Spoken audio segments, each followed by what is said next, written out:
My channel. सो ये विराम चिन्ह की थर्ड वीडियो है। इसमें हम बाकी के जो चिन्ह हैं उनके बारे में पढ़ेंगे। इसके पहले हमने 7 चिन्हों के बारे में पढ़ लिया था। यहाँ से हम आखिरी 8वां से स्टार्ट करेंगे और ये हमारी इसकी आखिरी वीडियो होगी। ठीक है, तो अगर आपको वीडियो अच्छी लगे तो लाइक कर दीजिएगा और हमारे चैनल को सब्सक्राइब कर दीजिएगा। ठीक है, चलिए वीडियो शुरू करते हैं। देखो, आज 8वां है कोष्टक। अब कोष्टक के प्रयोग के बारे में बताएंगे कि कोष्टक कहाँ लगाया जाता है। कोष्टक तीन तरह से लगाया जाता है। जैसे किसी विषय की क्रम बतलाने के लिए अक्षरों का या अंकों के साथ इसका प्रयोग होता है। मतलब किसी विषय को क्रम जब बताते हैं तो उसमें अक्षरों या अंकों के साथ इसका प्रयोग किया जाता है। जैसे अक्षर, जैसे का लिख दिया, पहला लिख, जैसे संज्ञा के प्रकार लिखना है अपन को तो पहले का में कोष्टक लगा दिया, जैसे व्यक्तिवाचक संज्ञा, फिर खा लिखा, फिर कोष्टक लगा दिया जातिवाचक संज्ञा। उसी प्रकार अंकों को भी लिखा जाता है। जैसे एशिया लिखना है तो पहला एशिया, तो पहला में कोष्टक लगा दिया, दूसरा यूरोप तो कोष्टक लगा दिया। तो एक प्रकार से जो इसमें कोष्टक का प्रयोग किया जाता है। अब दूसरे प्रकार से कोष्टक कहाँ प्रयोग किया जाता है, जैसे वाक्य के मध्य में, मध्य मतलब बीच में, किसी शब्द के अर्थ को स्पष्ट करने के लिए भी इसका प्रयोग किया जाता है। जैसे हे कुंते लिखा है, फिर कोष्टक में लिखा है अर्जुन, तो अर्जुन जो मध्य में है, बीच में है अर्जुन, तो इस यहाँ भी कुंते का अर्थ होता है।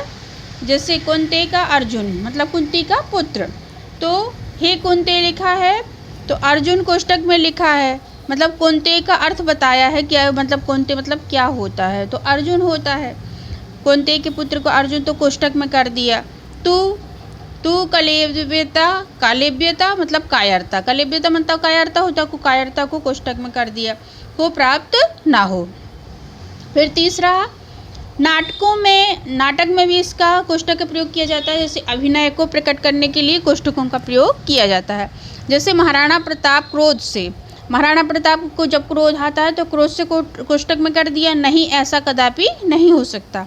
फिर मानसिंह नम्रता से, तो यहाँ भी कोष्टक का प्रयोग किया जाता है। राणा हट ना करो, बात के मान लेने में तुम्हारा हित है।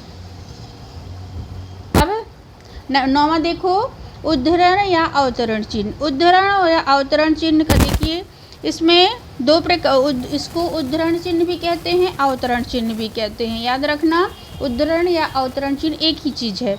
उसमें मतलब डबल कोमा का भी प्रयोग किया जाता है और सिंगल कोमा का भी प्रयोग किया जाता है। हिंदी में इस चिन्ह के अन्य नाम हैं। हिंदी में इसके और भी नाम है, जैसे इसको उल्टा विराम भी कहा जाता है, युगल पास भी कहा जाता है। इसको उल्टा विराम और युगल पास भी बोलते हैं। इस चिन्ह का प्रयोग उस समय किया जाता है जबकि किसी व्यक्ति की बात या कथन को उसी के शब्दों में लिखना पड़ता है। किसी व्यक्ति की बात होती है या उसका कथन होता है तो उसके शब्दों में लिखना होता है। यह चिन्ह वाक्य के आदि और अंत में लगाया जाता है। यह चिन्ह आदि मतलब पहले भी लगाया जाता है और अंत में, आदि मतलब पहले और अंत मतलब बाद में, वाक्य के आदि और अंत में लगाया जाता है। इकहरे और दोहरे चिन्हों में यह अंतर है कि जब किसी उद्धरण को लिखना होता है तो दोहरे चिन्ह लगाए जाते हैं। किसी उदाहरण को, किसी के कथन को अब लिखना होता है तो कहाँ लगा, दोहरे चिन्ह का प्रयोग किया जाता है। किंतु वाक्य के मध्य में, मध्य मतलब बीच में, यदि आवश्यकता हुई तो इकहरे उद्धरण चिन्ह को लगाया जाता है। बीच में जब आवश्यकता होती है तो इकहरे का प्रयोग किया जाता है और दोहरे का किसका प्रयोग किया जाता है, जब दोनों पूरा वाक्य रहता है तो उसका आदि और अंत में उसका प्रयोग किया जाता है। जैसे इसका उदाहरण देखिए, जैसे कि अकबर ने उस दिन प्रार्थना के स्वर में कहा। ठीक है, अकबर का जो वाक्य है कि हे विश्व नियंता, तू सत्य है, तू ही राम, तू ही रहीम है, तो जो अकबर का वाक्य है तो दोनों तरफ शुरू में भी इन्वर्टेड कामा लगा है, अवतरण चिन्ह लगा है और आखिरी में लगा है। तो इसमें पूरे वाक्य में आदि में और शुरू में और आखिरी में लगता है। अब दूसरा देखिए, इकहरे का कहाँ प्रयोग किया जाता है। उसने आगे कहा, दुनिया में सच्चा ईमान मानव धर्म है, तो दुनिया में सच्चा ईमान, यहाँ पूरा वाक्य है तो डबल का होता है प्रयोग, डबल कोमा का। और जो बीच में लिखा है जैसे मानव धर्म में इकहरे का प्रयोग किया जाता है। मतलब बीच में इकहरे का और दोहरे का कब होता है? जब पूरा वाक्य रहता है तो शुरू में और आखिरी में इसका प्रयोग किया जाता है। ठीक है, आया समझ में? अब अगला देखिए 10वां लोप निर्देशक चिन्ह। लोप निर्देशक चिन्ह का देखिए ऐसा होता है, इस चिन्ह का प्रयोग उस समय किया जाता है जब कोई लेखक किसी का उदाहरण देते समय कुछ अंश छोड़ना चाहता है। मतलब जब किसी लेखक का अपन उदाहरण देते हैं तो उसको अंश को छोड़ना होता है, कुछ छोड़ना होता है, इसका प्रयोग निम्नानुसार किया जाता है। उस स्थिति में जबकि लेखक किसी लंबे विवरण को छोड़कर आगे की बात लिखना चाहता है, वह 4-5 ऐसे निशान लगा देता है, जैसे आग का वह दृश्य क्या था, सर्वस्व नाश की विभीषिका थी, चारों ओर से लोग दौड़ रहे, फिर बीच का वाक्य छोड़ दिया और क्रॉस कर दिया, और संपूर्ण गांव जलकर स्वाहा हो गया। तो इसमें यहाँ पर जैसे कुछ अंश छोड़ना होता है तब इसका प्रयोग किया जाता है लोप निर्देशक चिन्ह का।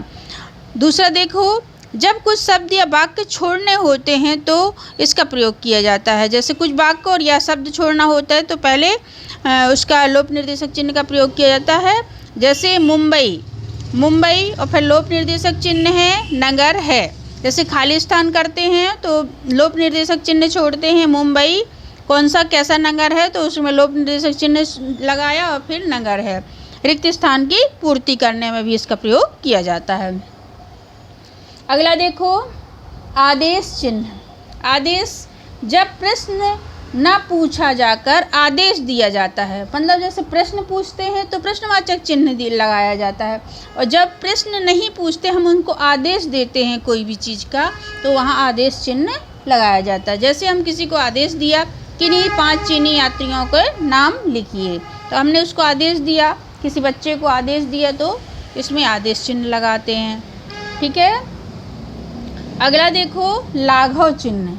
ये लाघव चिन्ह सब लोग जैसे मध्य प्रदेश लिखते हैं तो लेकिन ये नहीं जानते कि इसको लाघव चिन्ह बोलते हैं। मध्य प्रदेश लिखते हैं माँ बनाकर और फिर भी वो 0 बना दिया और फिर प्रा बना के, लेकिन ये लोग कोई जानता है, कोई नहीं जानता, तो जान लीजिए इसको लाघव चिन्ह कहते हैं।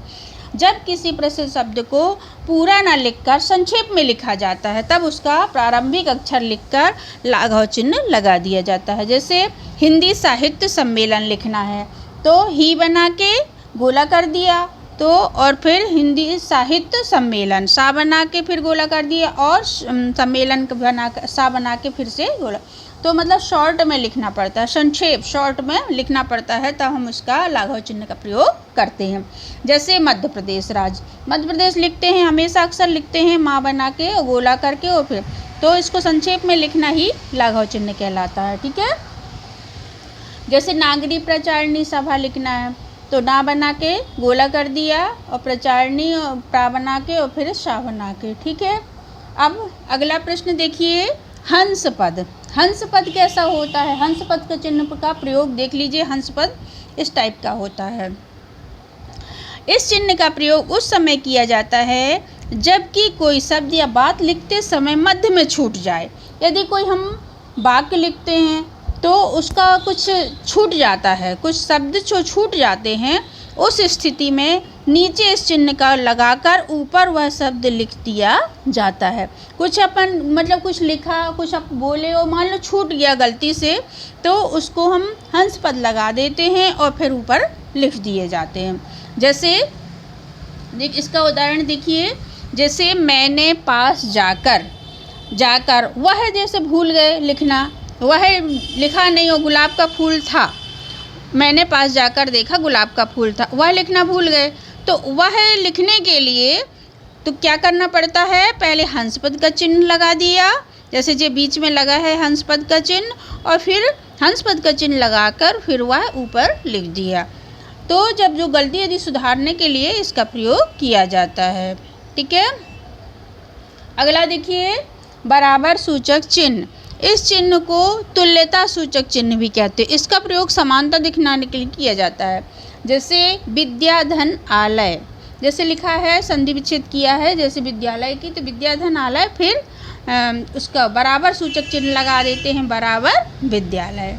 ठीक है, फिर अगला देखिए पुनरुक्ति बोध चिन्ह। पुनरुक्ति बोध चिन्ह देखिए इस प्रकार का होता है। उस स्थिति में जबकि ऊपर कही हुई बात अथवा शब्द को नीचे की ओर उसी रूप में लिखना होता है। जब किसी बात को या शब्द को मतलब नीचे में लिखना पड़ता है, उसी रूप में, जिस रूप में ऊपर लिखा है उसी रूप में नीचे लिखना होता है, तो उस चिन्ह का प्रयोग किया जाता है, जिसका मतलब होता है यह वही शब्द है जो ऊपर लिखा हुआ है। जैसे मैथ में देखो अक्सर होता है 5 आदमी एक काम को 15 दिन में करते हैं, तो 10 आदमी 5 × 15/10 बराबर 7 सही 1/2 दिन में करते हैं। ठीक है, तो यहाँ पर